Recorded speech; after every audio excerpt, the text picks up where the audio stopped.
Notre objectif, c'est qu'on passe des discours aux actes, que là, il y a une prise de conscience qui progresse sur la question des inégalités entre les femmes et les hommes, mais pour nous, ces inégalités ne sont pas une fatalité, donc là, maintenant, il faut que les choses changent. Le problème, c'est que effectivement, il y a 8 lois sur l'égalité professionnelle, mais pourquoi ces lois ne sont pas effectives ? Parce qu'il n'y a pas de sanctions qui vont avec. Aujourd'hui, en France, il y a 60% des entreprises qui ne respectent pas la loi, c'est-à-dire qui n'ont pas d'accord en matière d'égalité professionnelle ou pas de plan d'action unilatéral. Pour autant, il y a seulement 0,2% des entreprises qui ont été sanctionnées par l'inspection du travail. Donc la première des choses, c'est de faire appliquer la loi telle qu'elle est, qui n'est pas appliquée. Et puis la deuxième chose, c'est que la loi française est insuffisante, puisque les sanctions sont seulement liées à une obligation de moyens et pas à une obligation de résultat. C'est-à-dire qu'il y a beaucoup d'entreprises dans lesquelles il y a des accords sur l'égalité femmes-hommes, dans lesquels parfois il n'y a pas grand-chose en termes de mesures. Donc des accords qui sont très insuffisants et qui ne permettent pas de résorber les inégalités entre les femmes et les hommes. Donc la première des choses pour mettre en place l'égalité entre les femmes et les hommes au travail, c'est de prendre exemple sur ce qui se passe en Islande, qui est une des championnes du monde en matière d'égalité femmes-hommes à tout point de vue, qui vient d'adopter au 1er janvier 2018 une loi sur l'égalité professionnelle qui rend obligatoire, qui crée une obligation de résultat et pas seulement une obligation de moyens. C'est-à-dire que les entreprises doivent prouver qu'elles ne discriminent pas. Si elles ne sont pas capables de faire cette preuve-là, elles sont sanctionnées automatiquement. Donc on a une généralisation des sanctions, une inversion de la charge de la preuve, puisque c'est à l'entreprise de prouver qu'elle ne discrimine pas, et une obligation de résultat et pas seulement une obligation de moyens. Ce levier est un levier très puissant qu'il faudrait mettre en place en France, et si on le mettait en place en France, on mettrait fin à l'essentiel des inégalités entre les femmes et les hommes au travail. Alors je vais vous poser la question directement. Qu'est-ce qu'on fait quand on est une femme, qu'on a bien conscience qu'on est discriminé sur son lieu de travail parce qu'on est une femme ? C'est quoi les moyens ? Qu'est-ce qu'on fait en fait ?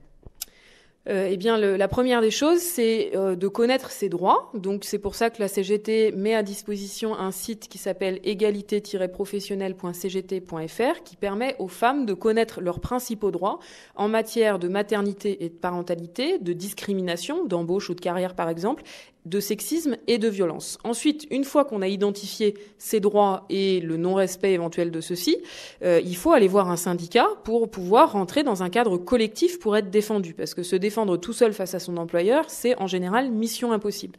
Donc, le deuxième conseil, c'est aller rencontrer un syndicat pour se défendre. Et puis, la troisième chose, c'est que il y a besoin que les femmes se syndiquent massivement et s'organisent très nombreuses pour pouvoir se faire entendre et gagner l'égalité femmes-hommes. C'est pas pour rien que l'Islande est un des champions du monde en matière d'égalité femmes-hommes. C'est parce que en Islande, ça fait 30 ans qu'il y a des luttes de femmes très fortes menées par le syndicat islandais qui rassemble 80% des salariés et par les associations féministes qui travaillent main dans la main. La CGT travaille main dans la main avec les associations féministes. La CGT fait de l'égalité femmes-hommes une priorité. Il y a besoin que les femmes se syndiquent nombreuses pour pouvoir faire respecter leurs droits et s'organiser collectivement. Et puis la dernière chose, c'est que nous avons besoin de mesures pour lutter contre les violences sexistes et sexuelles au travail. On en parle beaucoup depuis plusieurs mois, c'est très positif, mais par contre, l'angle mort, c'est le travail, alors qu'au travail, au rapport de domination entre les femmes et les hommes, s'ajoute le lien de subordination et les rapports hiérarchiques. Donc les violences ont des conséquences extrêmement graves pour les victimes, puisque quand elles en parlent, elles peuvent perdre leur boulot ou être placardisées. Ce qui signifie qu'il y a besoin de mesures spécifiques de prévention et de protection des victimes.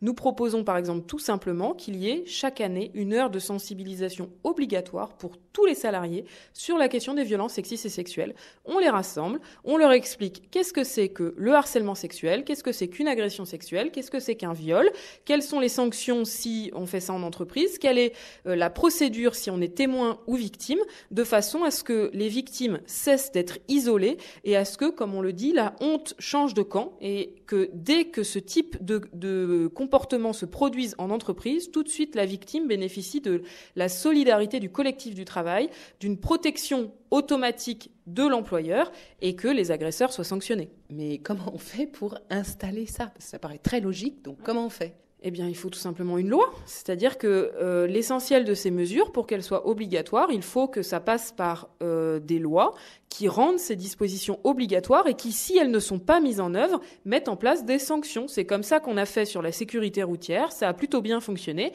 C'est la même chose sur l'égalité femmes-hommes.